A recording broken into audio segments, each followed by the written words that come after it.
আসসালামু আলাইকুম ওয়া রাহমাতুল্লাহি ওয়া বারাকাতুহু। আপনারা সবাই কেমন আছেন? জানি আপনারা সবাই ভালো আছেন এবং ভালো থাকবেন সেই দোয়াই করি। আমিও ভালো আছি আলহামদুলিল্লাহ, আপনাদের দোয়া। তারপর লন্ডন ব্রিজের প্রথম যে দেখলেন কামান, সেটা হলো সেকেন্ড ওয়ার্ল্ডে যেগুলো ইউজ করা হয়েছিল সেইগুলো এখানে রাখেছে, মানে জাদুঘরের মতো আর কি। একটা টুরিস্ট স্পটের মধ্যে বিভিন্ন জায়গায় এই সমস্ত আইটেমগুলো রেখেছে, কামান, গাড়ি, হেলিকপ্টার, এরকম অনেক কিছু ওরা চতুর্দিক দিয়ে, মানে লন্ডন ব্রিজের চতুর্দিকে এগুলো সাজিয়ে রেখেছে যেন টুরিস্টরা আসলে যেন দেখতে পারে। এবং এখানে লিখাও আছে কত সনে কোন কাজে ব্যবহৃত হয়েছিল, এখন কী অবস্থায় আছে, ডিটেলস সব কিছু এভরিথিং লেখা আছে। তো বলেছিলাম লন্ডন ব্রিজে নিয়ে আসবো একদিন, দিনের বেলা চলে আসবো। সেই ঠিক আপনাদেরকে যে কথা দিয়েছিলাম সেই কথা মতো দিনের বেলা চলে আসছি। এখন আপনাদেরকে আমি আরেকটা সাইডে ঢুকেছিলাম, প্রথম যে দিকটা ঢুকছিলাম সেদিক দিয়ে না, আমি অন্য একটি সাইডে ঢুকেছি। সে যদিও লন্ডন ব্রিজ আরও অনেক দূরে আমার কাছ থেকে, তারপর আমি চাচ্ছি যে এখান থেকে ঘুরতে ঘুরতে যাব সেই ব্রিজে, তাহলে বুঝতে পারবেন আর কি যে কতটুক, মানে আশপাশ চতুর্পাশে কী কী আছে সেই জিনিসটার একটা ধারণা হবে আপনার। এখানে খাবার দাবার কোনো সমস্যা নেই, সব ধরনের খাবার আছে, হালাল ফুড আছে অ্যাভেলেবেল, কোনো সমস্যা নেই। যতক্ষণ ঘুরবেন ততই ভালো লাগবে, কারণ এই জায়গাগুলো ছিল ঘোরার জায়গায়, মানে ঘোরাফেরা করার মতোই একটা জায়গা লন্ডন ব্রিজের চতুর্পাশটা, এই পাশ থেকে ওই পাশ, মানে আপনি কল্পনা করতে পারবেন না যে কী পরিমাণ জায়গাগুলি আছে, বিভিন্ন জায়গাগুলি। আমি নিজেও কিন্তু অ্যাকচুয়ালি নিজেও এতটা জানি না, বেশ কিছুদিন ঘুরেছি, তারপরে আর অনেক কিছু অজানা রয়ে গেছে, আমারও নিজের অনেক কিছু অজানা আছে এখন পর্যন্ত। ইনশাল্লাহ আমি চেষ্টা করতেছি বিস্তারিত জানার জন্য, এবং আমি আপনাদেরকেও বিস্তারিত জানাবো এবং নিয়েও যাব।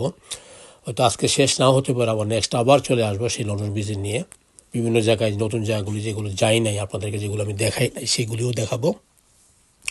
সত্যি কথা বলতে কি, এখানে একটা সময়ের দরকার, বিরাট একটা সময়ের দরকার। সেরকম সময় নিয়ে আসতে পারলে হয়, একদিনে কভার হয় না এগুলা। কারণ অ্যাকচুয়ালি কোনো একটা জায়গায় যেতে গেলে এই সমস্ত গলিগাল রাস্তাও আছে, ভিতর দিয়ে যাওয়া যায়। আমি এখনও ঠিকভাবে জানি না, চিনি না। তবে নেক্সট আমি সব কিছু জেনে শুনে তারপর যাবো আর কি, কীভাবে গেলে, কোন দিক দিয়ে গেলে কীভাবে হবে, ডিটেলসটা আমি আপনাদেরকে দেখাবো। সাথেই থাকবেন, দেখতে পাবেন পুরো ভিডিওটা লন্ডন ব্রিজ এরিয়াতে, মানে দুনো পাশে কী কী আছে না আছে। তখন আপনাদের মনেও জাগবে না অ্যাকচুয়ালি আমরা তো যাই শুধু ব্রিজটা দেখি, ভিডিও করি, ছবি তুলে চলে আসি, বাট তা না। যারা চতুর্পাশে যারা অনেক কিছু আছে না, মানে অজানা অনেক কিছু রয়ে গেছে, সেগুলো জানার দরকার আছে। দেখলেও ভালো লাগবে এবং অনেক কিছু জানতে পারবেন যেগুলো আপনারা জানেন না। কারণ এখানে ইতিহাসগুলো লেখাও আছে, ডিটেলস কত সনে কী হয়েছিল কি না হয়েছিল। যেমন এটা কামান, আগে যেগুলো ব্যবহার করতো সেগুলি দেখেন এখানে রেখেছে, এখানে লিখেও আছে কত সনের এবং কীভাবে, সব কিছু বিস্তারিত। এরকম এখানে আশপাশে কিছু জাদুঘরও আছে, আর অনেক কিছু আছে, পুরানো অস্ত্রগুলো রেখেছে, সেরকম মিউজিয়ামও এখানে আছে একটা। অনেক কিছুই আছে যেগুলো দেখলে বোঝা যাবে যে কি। এখানে আবার বিভিন্ন দেশের ল্যাঙ্গুয়েজ লিখে রাখছে, বাংলাও আছে তার মাঝে, চাইনিজও আছে, জাপানিজই আছে, তারপর আরও কয়েকটা দেশের ভাষা, 7-8টা দেশের ভাষা লিখে রাখছে। বিভিন্ন টুরিস্টরা যারা আসে, যারা যারা দেশে ইংলিশটা প্রচলন না, তারা যেন এগুলো দেখে বুঝতে পারে ডিটেলস।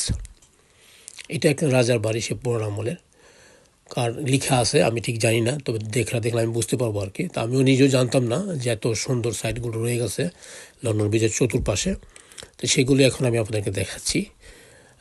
আরও অনেক পর্ব হবে এখানে, আপনারা দেখলে বুঝতে পারবেন।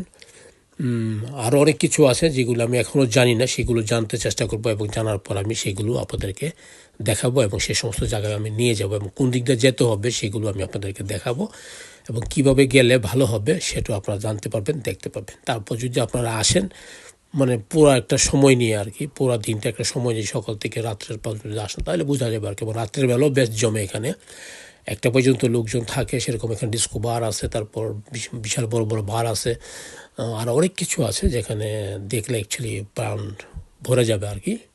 রাতের বেলা অনেক কিছুই আছে দেখার মতো এবং অজানা অনেক কিছু দেখতে পারবেন এখানে আসলে। সবাই ভালো থাকবেন, সুস্থ থাকবেন। আগামী পর্বের জন্য ওয়েট করেন, নিচে নিয়ে আসতেছি আরও একটি সুন্দর পর্ব। ভালো থাকুন, সুস্থ থাকুন, আল্লাহ হাফেজ, আসসালামু আলাইকুম।